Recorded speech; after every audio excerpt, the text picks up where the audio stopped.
So I've gotten a lot more adventurous buying stuff off eBay and Craigslist lately. Since I've been testing things and trying to find rare stuff in the museum, or I was, now that project's over with, but anyhow, since I've been doing that kind of stuff and testing different industrial fans, and I've been buying a lot of stuff without exactly knowing what it is, you know, because people on Craigslist, especially, you're trying to convince them to ship, and it's not something that that they offer shipping on. If you ask a million questions first, or ask for a million pictures or things like that, it's more trouble than it's worth to them. So you really have to take a chance that what you're getting is what you want, based on whatever information they have in the listing. And this was something a friend of mine, I think, maybe it was me, somebody spotted this on Craigslist, and I didn't know what the hell it was, but I thought it was cool enough to take a chance on. It's a really old industrial fan. It's 48 inches. Cast iron motor. It's got to be the widest cast iron motor I've ever seen. Completely round in the bottom with the blue stripe. Plastic canopies. This canopy has the only writing on the entire fan. Venton Manufacturing Company Limited. 110, 120, 50, 60. Capacitor is 4 3/4. And that's it. I already looked at the bottom underside of the capacitor to see if there's a date. There wasn't. These are the blades.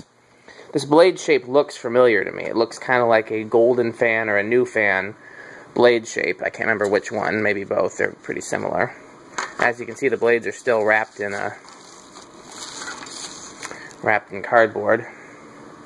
Down rod didn't come with it. Mounting stuff. Well, actually, you know what? I think there was a bag of mounting stuff that came with it. What did I do with that? Might still be in my car. There's a little bag of screws and things that came with it, but not a down rod, and you'll notice there's no lead wires attached to it either. Maybe they just expected that you would attach your own length down rod to it. Anyhow, the thing is weird as shit, and I'm trying to remember where I've seen it before, because I know I've seen something like that with the blue stripe before. The blue stripe is the most distinctive thing. I know I've seen it, I just can't place it. Either way, this is one of the times when the risk paid off. I got exactly what I thought I was getting, which I still don't know what it is, but, you know, worst case scenario, I thought maybe it was a brown Contec, which are, you know, more common, but even in finding a cast one of those with curved blades would have been pretty cool. But this turned out to be something cool and weird and unknown, which is what I was hoping for. If I had a down rod to it that looked original, and if I was still doing the museum, this might be weird enough to put there. But that project is finished unless we may add any more or make any changes. So, yeah, I'm going to hang it up and put it together and do an industrial test on it with the amp meter and the different controls, and we'll see how she goes. I'm going to look in my car for the bag of hardware, because apparently that did not make it inside here. Got the tat that I just videoed from the same person. They told me both were 48-inch metal-bladed fans, and the other one, the tat, turned out to be 36-inch wood-bladed. So like I said, you just never know what you're going to get when you're taking chances on stuff. What other chances have I taken? I bought that 3-speed Dayton 48-inch based on the box, which was the box to a 56-inch ring fan. What else have I done recently? Man, there've been plenty of other ones where I got it and I was like, oh. I'm trying to think of what else I've gotten recently. I have to go back and look at my videos and see, but there have been plenty of cases like that. I wish I could think of them. Now I'm drawing a blank. That Dayton was the main one, because we weren't for sure what was in the box. Something else I got recently that was new in box, the fan in the box was not what the box was. And then a friend of mine did the same thing with a Dayton 3-speed that was supposed to be the older version, and it was the new version in the older box. But there was something else. I don't know. I'll go back and if I can find it and put it in my videos and add it in the comments. So that's this, and I'm excited to hang it up and put it together and see how it looks. Hey guys, so this is a rather odd and largely unknown industrial fan here. As you may have seen in the other video, It's labeled Venton Manufacturing Company Limited. Very large cast iron motor. It appears to be a 48-inch fan. I actually haven't measured it. If I have a tape, yeah, I do have a tape measure up here. Let me see if I can camera on something major.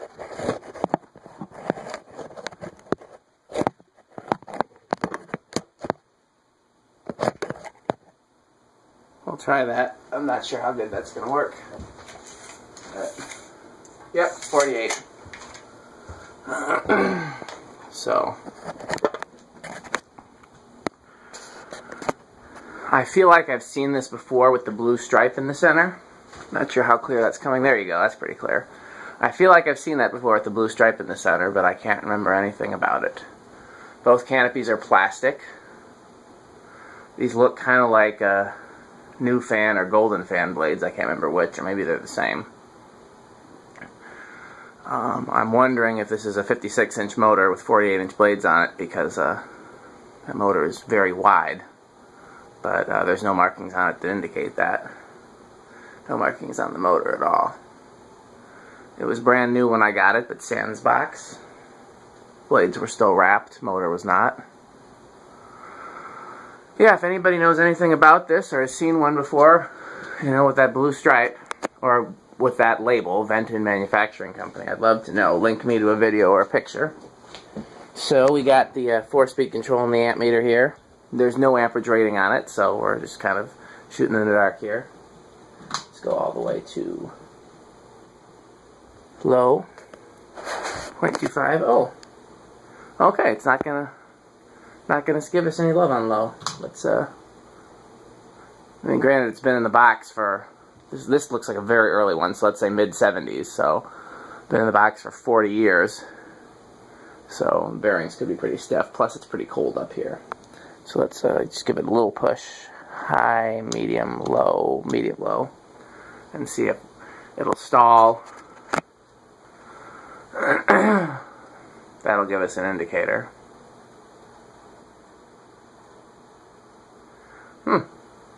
Yeah, it seems like it's just not going to do anything.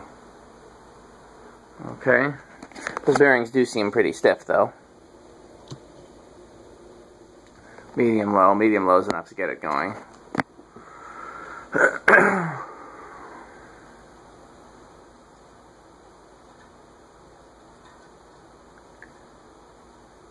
It's making a little bit of bearing noise, but it's the kind of bearing noise that I've come to associate with bearings that have been sitting for years, especially if they've never been ran in the first place. And so if you let it run for a while, that noise will go away. It almost sounds like something catching inside the housing. Medium low. Medium high. 0.8, that's pretty high for a 48-inch fan.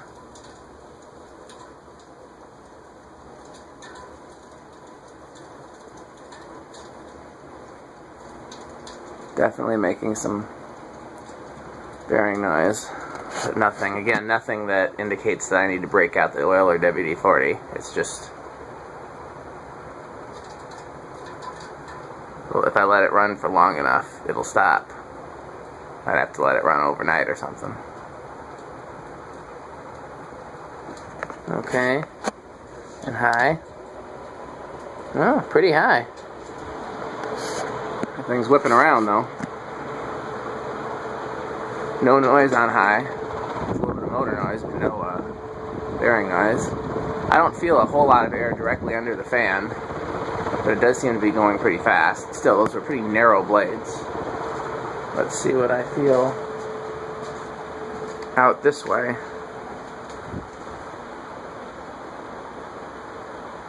Wow, that's a surprising amount of air movement for a 48-inch fan at this distance. It's not anything phenomenal, but it's enough to surprise me. Just to make sure I'm not getting any false positives, I'm going to shut off everything. Just temporarily. It's too cold to shut it off permanently.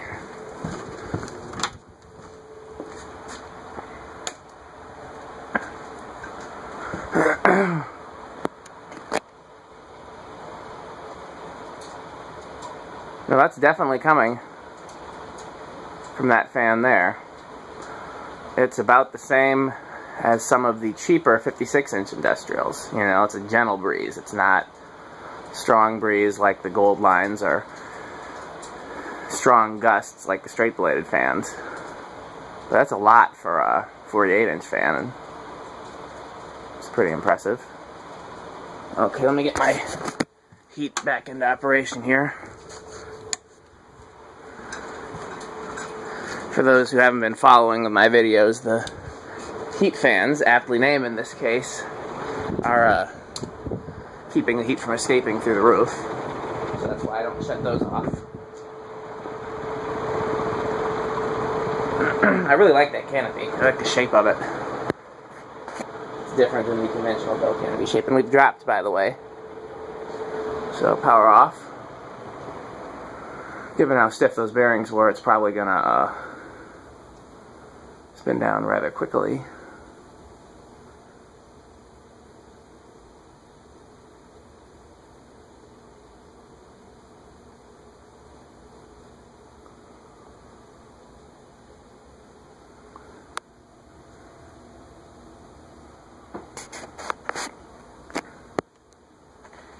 Yeah, that's pretty quick. Love to see how it performs after having been ran on high for a while.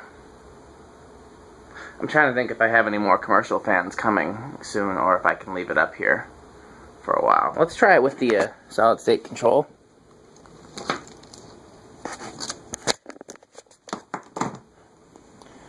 What do I got coming?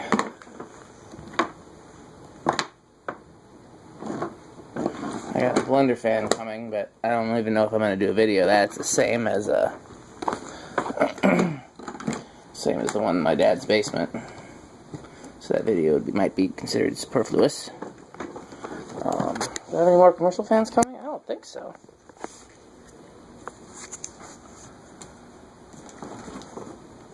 So I guess I can leave this up here for a little bit. Now I already know it's going to stall out on the lowest speed. 1.5. So we're going to watch the, we're going to go up by increments. We're going to go up to, whoops, it went too far. 1.6, still no movement.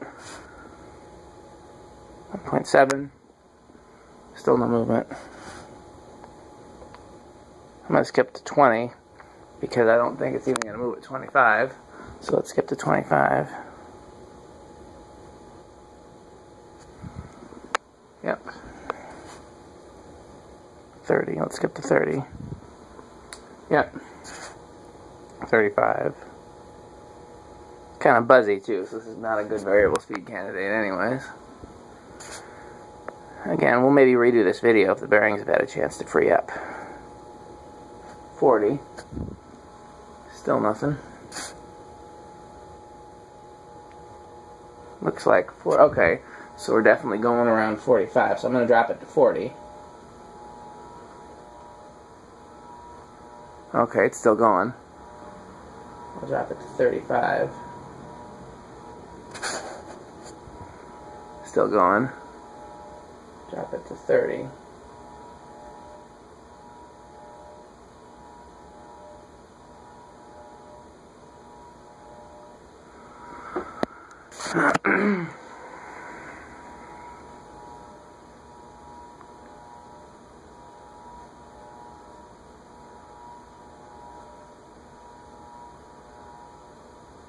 Yeah, I think it'll perform a lot better once the bearings have had a chance to free up. But it's, like I said, it's been in storage for roughly 40 years, and then it's 40 degrees up here, so it's not looking good for it. Okay, let's do a quarter turn, or an eighth of a turn. Let's do an eighth of a turn, which brings us to 45-ish.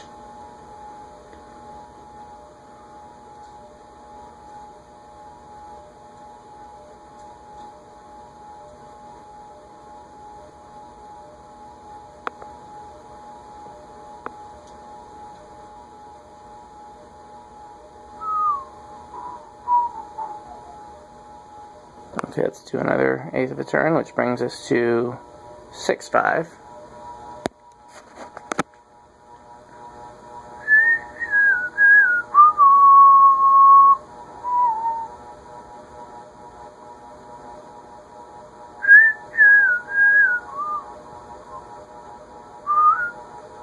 Okay, let's do another 1/8 of a turn, which brings us to around about 0.9.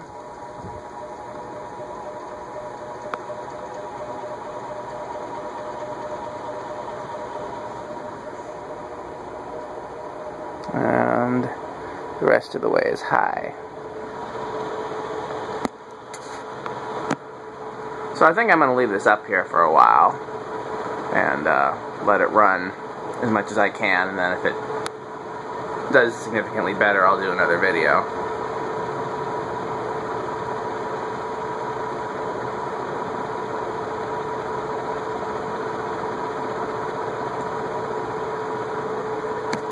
We can spin it down again though. By the way, it didn't come with a down rod, so I used the down rod from the Tat. Tat's going to go back in its box and probably over there with the stack of new box fans over there. This will go with all the commercial fans here.